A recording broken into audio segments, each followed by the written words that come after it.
오늘 이 아침에도 하나님의 은혜를 사모하여 기도의 자리에 나아오신 모든 성도님들을 환영하고 축복합니다. 이 아침 우리에게 주신 하나님의 말씀은 구약성경 열왕기상 14장 1절에서 20절까지의 말씀입니다. 그때에 여로보암의 아들 아비야가 병든지라. 여로보암이 자기 아내에게 이르되 청하건대 일어나 변장하여 사람들이 그대가 여로보암의 아내임을 알지 못하게 하고 실로로 가라. 거기 선지자 아이야가 있나니 그는 이전에 내가 이 백성의 왕이 될 것을 내게 말한 사람이니라. 그대의 손에 떡 10개와 과자와 꿀 한 병을 가지고 그에게로 가라. 그가 그대에게 이 아이가 어떻게 될지를 알게 하리라. 여로보암의 아내가 그대로 하여 일어나 실로로 가서 아이야의 집에 이르니 아이야는 나이가 많아 눈이 어두워 보지 못하더라. 여호와께서 아이야에게 이르시되 여로보암의 아내가 자기 아들이 병들었으므로 내게 물으러 오나니 너는 이러이러하게 대답하라. 그가 들어올 때에 다른 사람인 채 함이니라. 그가 문으로 들어올 때에 아이야가 그 발소리를 듣고 말하되 여로보암의 아내여 들어오라. 내가 어찌하여 다른 사람인 채 하느냐. 내가 명령을 받아 흉한 일을 내게 전하리니 가서 여로보암에게 말하라. 이스라엘의 하나님 여호와의 말씀이 내가 너를 백성 중에서 들어 내 백성 이스라엘의 주권자가 되게 하고 나라를 다윗의 집에서 찢어내어 내게 주었거늘 너는 내 종 다윗이 내 명령을 지켜 전심으로 나를 따르며 나 보기에 정직한 일만 행하였음과 같지 아니하고 내 이전 사람들보다도 악을 더 행하고 가서 너를 위하여 다른 신을 만들며 우상을 부어 만들어 나를 노엽게 하고 나를 내 등 뒤에 버렸도다. 그러므로 내가 여로보암의 집에 재앙을 내려 여로보암에게 속한 사내는 이스라엘 가운데 매인자나 노인자나 다 끊어버리되 거름더미를 쓸어버림 같이 여로보암의 집을 말갛게 쓸어버릴지라. 여로보암에게 속한 자가 성읍에서 죽은즉 개가 먹고 들에서 죽은즉 궁중의 새가 먹으리니 이는 여호와께서 말씀하셨음이니라 하셨나니 너는 일어나 내 집으로 가라. 내 발이 성읍에 들어갈 때에 그 아이가 죽을지라. 온 이스라엘이 그를 위하여 슬퍼하며 장사하려니와 여로보암에게 속한 자는 오직 이 아이만 묘실에 들어가리니 이는 여로보암의 집 가운데에서 그가 이스라엘의 하나님 여호와를 향하여 선한 뜻을 품었음이니라. 여호와께서 이스라엘 위에 한 왕을 일으키신즉 그가 그날에 여로보암의 집을 끊어 버리리라. 언제냐 하니 곧 이제라. 여호와께서 이스라엘을 쳐서 물에서 흔들리는 갈대같이 되게 하시고 이스라엘을 그의 조상들에게 주신 이 좋은 땅에서 뽑아 그들을 강 너머로 흩으시리니 그들이 아사라상을 만들어 여호와를 진노하게 하였음이니라. 여호와께서 여로보암의 죄로 말미암아 이스라엘을 버리시리니 이는 그도 범죄하고 이스라엘로 범죄하게 하였음이니라 하니라. 여로보암의 아내가 일어나 디르사로 돌아가서 집 문지방에 이를 때에 그 아이가 죽은지라. 온 이스라엘이 그를 장사하고 그를 위하여 슬퍼하니 여호와께서 그의 종 선지자 아이야를 통하여 하신 말씀과 같이 되었더라. 여로보암의 그 남은 행적 곧 그가 어떻게 싸웠는지와 어떻게 다스렸는지는 이스라엘 왕 역대 지략에 기록되니라. 여로보암이 왕이 된 지 22년이라. 그가 그의 조상들과 함께 잠에 그의 아들 나답이 대신하여 왕이 되니라. 아멘. 한밤중에 아이가 아파요. 곧 죽을 것 같습니다. 참 생각하기도 싫은 순간입니다. 저희 딸 미나가 이제 막 무언가를 오물오물해서 먹을 수 있을 때였습니다. 갑자기 과일을 먹다가 숨이 넘어가는 소리를 내는 겁니다. 조금 큰 덩어리가 그대로 목에 걸린 겁니다. 저는 꽤 침착함을 유지했습니다. 손가락을 넣어서 빼기에는 깊이 걸려 있었지만 아이를 한 손에 받치고 등을 쳐준다거나 그래도 안 되면 하임리히법을 사용하면 걸린 것이 나올 수 있다는 것을 머리로는 알고 있었기 때문입니다. 최악의 경우를 생각하면서 머릿속으로 시뮬레이션도 해봤어요. 그래서 당황하지 않고 아이를 받치고 등을 두드렸습니다. 그런데 나올 생각은 안 하는 겁니다. 저는 마음이 조금 급해졌지만 그래도 침착하게 그 다음 방법인 하임리히법을 시도했습니다. 그런데 이제 오물오물 할 줄 아는 조그만 아이에게 그런 걸 실제로 해본 적이 있어야 말이죠. 전혀 나올 생각을 안 하는 겁니다. 벌써 한 3분은 지난 것 같습니다. 아이 얼굴이 점점 보랏빛으로 까매지는 것을 제가 봤어요. 저는 그때 당황하지 않고 침착함을 유지할 수 있었던 저의 이성이 얼마나 무력한 것인지 확인했습니다. 마치 시속 300km로 돌진해오는 KTX 선로 위에 있는 것처럼 저 멀리 있었다고 느껴졌던 죽음이 마치 1초에 100m 이상 갑자기 성큼성큼 다가오는 그런 공포감을 느꼈습니다. 그리고 그 찰나의 순간 속으로 하나님께 외칠 수밖에 없었습니다. 하나님, 살려주세요. 다행히 제 아내가 아이 목에 걸린 것을 곧 빼낼 수 있었습니다. 어쩌면 여로보암도 그때의 저와 비슷한 상황이었을까요? 아니, 어쩌면 더욱더 심한 공포와 두려움, 하나님을 찾을 수밖에 없는 상황이었을 것입니다. 지금 자신의 아들이 죽을 병에 걸린 겁니다. 몇 절 지나지 않아서 이 아이가 결국 죽는 것을 보면 정말 심각한 병에 걸린 것 같아요. 그런데 그때가 언제입니까? 여기서 그때란 바로 앞장 마지막 절과 맥락을 같이 하는데요. 열왕기상 13장 34절 말씀입니다. 이 일이 여로보암 집의 죄가 되어 그 집이 땅 위에서 끊어져 멸망하게 되니라. 아멘. 바로 여로보암이 우상을 만들고 가짜 신정과 가짜 제사장을 세워서 자신뿐만 아니라 온 백성이 하나님을 떠나도록 한 그때에 하나님께서 그의 아들 아비야에게 병을 주신 겁니다. 그렇다면 아무리 악한 사람이었다고 해도 이 정도 상황이라면 하나님 찾아가야 하지 않겠습니까? 저라면 염치불구하고 하나님 찾아가서 무릎 꿇을 것 같습니다. 하나님, 제가 잘못했습니다. 뭐든 죗값을 치를 테니까 부디 제 아들만은 살려주십시오. 제가 죽어야 한다면 제가 죽고 아이를 살려달라고 하겠죠. 싹싹 빌든지 뭘 하든지 그렇게 할 것 같습니다. 그런데 그는 그러지 않습니다. 아니, 여로보암이 아내를 시켜서 지금 선지자에게 가고 있는데 무슨 말인가? 이런 생각을 할 수도 있겠죠.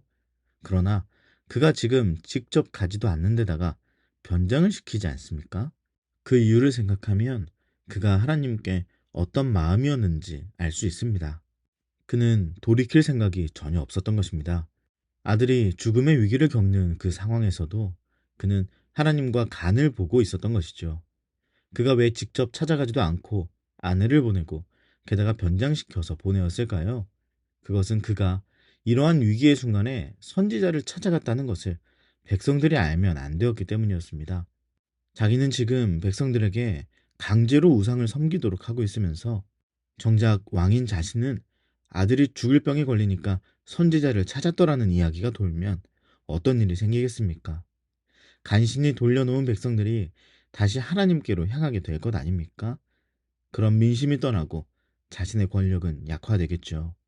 그래서 그는 이렇게 몰래 은밀하게 선지자에게 찾아갔던 것입니다. 아들이 죽게 생겼는데 그는 여전히 하나님을 외면한 자신의 인생을 지켜낼 수만 있다면 최대한 지켜내보려는 마음을 아직도 버리지 못하고 있는 것입니다.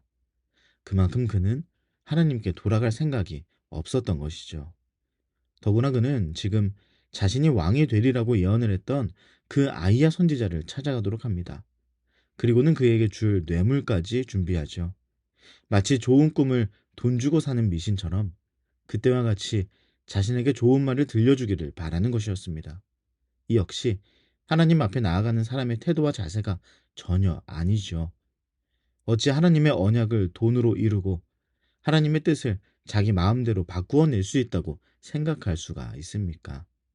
결국 아이는 죽습니다. 그리고 하나님께서는 아이야를 통해서 하나님의 약속을 다시 한번 재확인시켜 줍니다. 10절 말씀처럼 하나님께서는 여로보암의 집을 쓸어버리실 것입니다. 그리고 비참한 죽음을 그 사람들이 맞이하게 됩니다.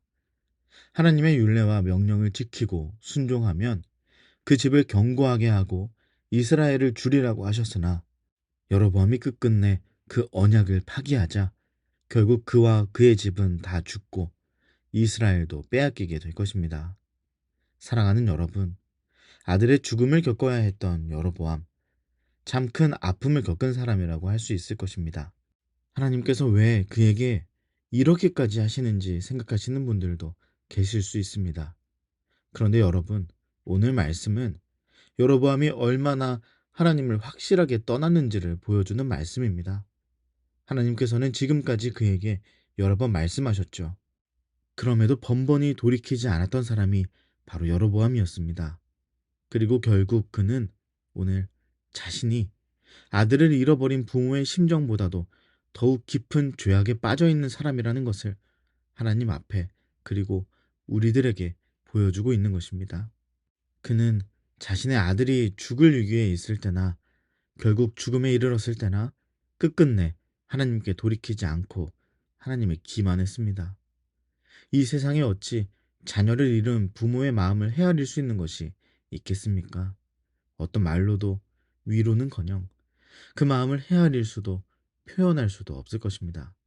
그런데 여로보암의 죄악이 그보다 더 헤아릴 수 없는 깊은 지경에 이르렀다는 것입니다. 그렇게 여로보암은 하나님의 마지막 손길마저 뿌리칩니다. 이는 마치 사무엘하 12장에서 아이를 잃을 위기에 처한 다윗의 행동과 묘하게 대조됩니다. 다윗은 밧세바와의 동침을 통해 얻은 첫째 아이가 병에 걸려서 죽어가자 이레 동안을 금식하며 하나님께 전심으로 나아갑니다. 하지만 잠시 죄악을 저질렀어도 금세 하나님 앞에 돌아와서 전심으로 하나님 앞에 섰던 다윗과 전혀 다른 행보를 보인 여로보암은 결국 그를 향해 쏜살같이 달려오는 기차 선로에 그저 멍하니 서 있는 초라한 왕으로 남은 인생을 마감하게 됩니다.